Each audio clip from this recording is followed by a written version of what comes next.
Alright, ladies and gentlemen, I'm here on the show to talk about the Xfinity race today at Indy, on the Indy Oval. This week, back on the Indy Oval for Xfinity and Cup. And I was kind of questionable heading this race, and yeah, I thought it was a pretty dull and uneventful race all throughout until the last 2 laps with that incredible finish. Other than that, it really wasn't that good of a race. I know people say it's good. I mean, I don't know what you were watching unless you just watched the finish. But other than that, it was pretty dull and uneventful. But I will say the finish was awesome.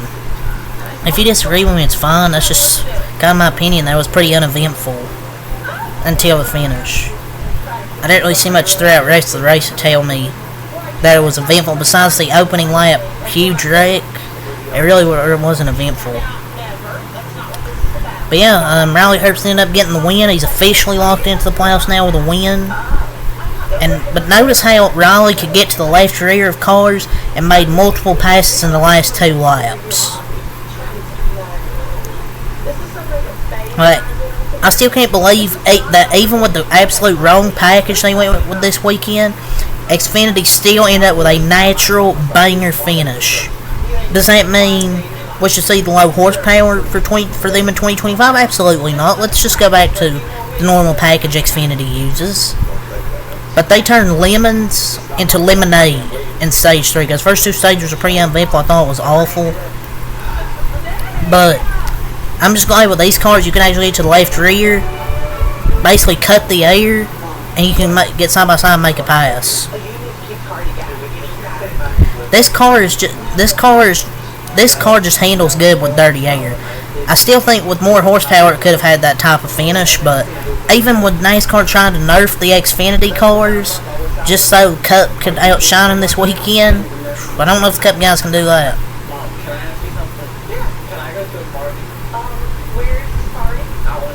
But what a finish, the final 2 laps. And I pray the road course experiment is permanently over, because the last 2 laps of that race was badass.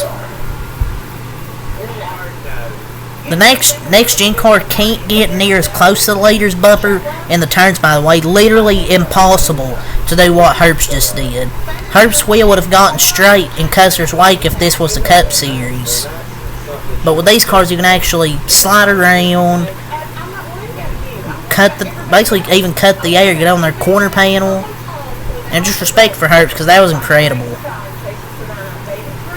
That's exactly what I wish the next gen could do. The Xfinity cars just go to, even though they tried to freaking nerf the car. I thought most of the racing was shameful at the beginning. And that was an incredible finish. Absolutely incredible. But I stand by what I'm saying. I just don't think it was that good of a race. I'm going to give it like a 4 out of 10. The only reason I am is because the finish really made up for a majority of my rating. I mean, I just don't think it was that amazing. Yeah, there was passing throughout the field. Like, yeah, there was passing. It was just too spread out. If you're going to put a super speedway engine package, I expect a pack race. I expect like I said, there was passing. I didn't mean to try to say passing. Just more packs. Like, it just didn't feel like it. There was like nothing going on mid-race. It was basically like 2019 Kentucky. They were putting around at 170 max. It was not really fun. The finish is the only thing that saved it, but I guess we should start asking if it was a good finish, because overall race quality I guess doesn't matter.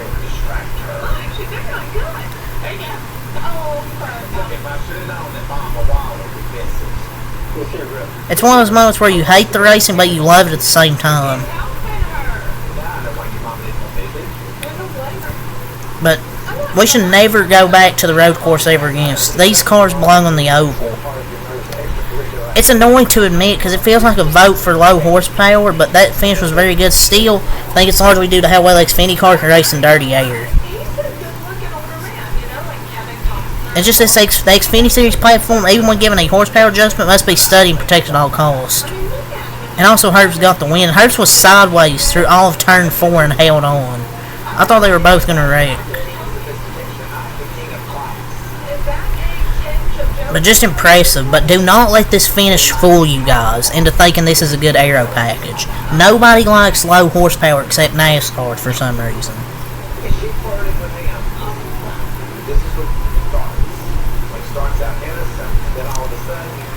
But throughout just really the most of the race, I don't know, it just felt horrible. Like, just can't believe some dipshit suits thought running low horsepower put on a good race. Just, yeah, the finish was good, but that doesn't mean the rest of the race was good. I mean, it just wasn't to me. And don't forget, NASCAR wants to run this shitty package at Michigan in a few weeks. Yeah, I don't want to see that. But yeah, credit to Riley Herbst. I thought he had the fastest car, especially at the end. And I don't know what happened, why he fell back a second from Custer.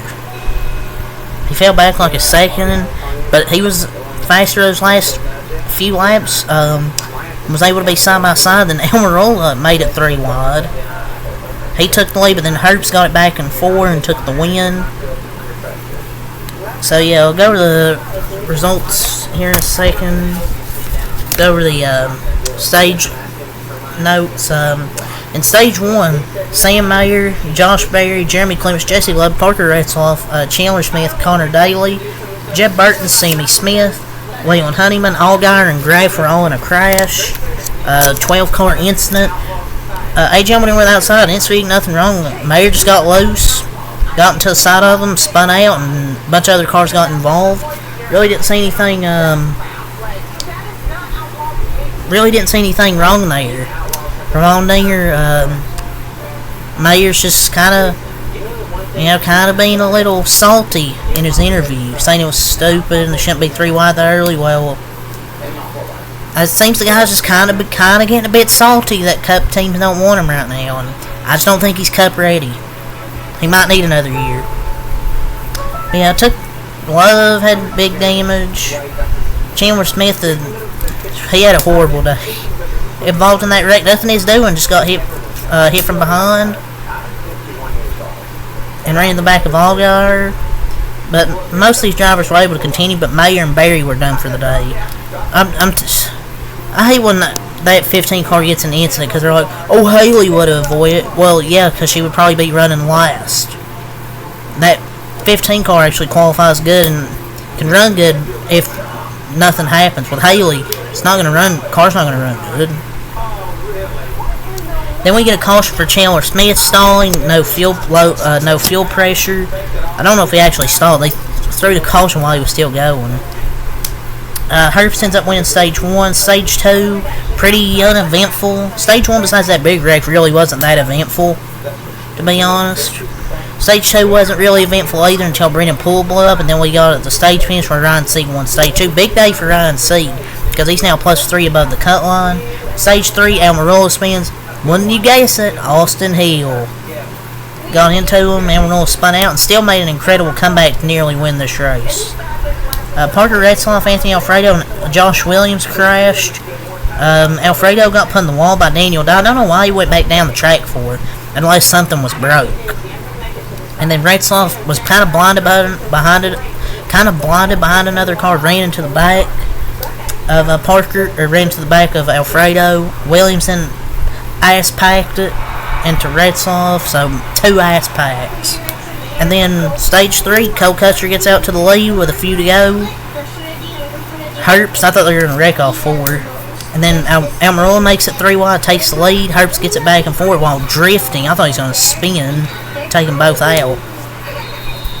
But yeah, it's all the notes. I give the race 4 out of 10. Really, the finish is the only thing that saved this race. They tried to even nerf these cars, and they still put on a banger finish. Let's go to the results here. Riley Herbst gets the win. Cole Custer second. Eric Carmel third. SVG fourth. He's getting better at them ovals. He would have had a top 10 Pocono last week had he not got spun out by Sam Mayer. He's getting better at these ovals. Sheldon Creed fifth, and he's got 5 straight top 5s. So a great run for Creed today after starting in the back of the field because of the engine change. Austin Hill 6th. Daniel Dye with a 7th place finish. Great finish for Daniel Dye. AJ Allmendinger 8th. Justin Allgaier 9th. And a good top 10 for Carson Qualfa. Ryan Sieg 11th. Probably not the finish he was hoping for, but he had a really good points day. Parker Klugerman in 12th. Jesse Love 13th. Very impressive finish considering he was missing a fender in the race after getting involved in that lap 1 incident. Connor Daly 14th. Got to be a disappointing finish for Brandon Jones. This could have been a big day for him. Finishes 15th. Matt DiBenedetto 16th. Joe Graff Jr. 17th. Normal Joe Graff Jr. finish with elite cars. Sammy Smith 18th. Jeb Burton 19th. Leon Honeyman rounds out the top 20. Brandon Poole 21st somehow. I thought he blew up. Kyle Seed 22nd. Ryan Ellis 23rd. Joey Gase 34th. Kyle Weatherman 25th. David Starr 26th. John Splicki 27th. B.J. McLeod 20th. Blaine Perkins 29th. Around the top 30 is Garrett Smithley. Greg Van Oss 32nd. Had some kind of issue late in the race. Chandler Smith 33rd. Anthony Alfredo 34th. Parker Retzlaff 35th. Josh Williams 36th. Sam Mayer 37th. And round out the field in 38th in last place is Josh Berry. So yeah, that's all I really have to say for Indy for the Xfinity Series. Tomorrow the Cup Series at the Brickyard should be hopefully good. We'll see. Yeah, that's all I got. So until next time, Al Klein, peace, and I'll be back tonight for the Dodgers recap.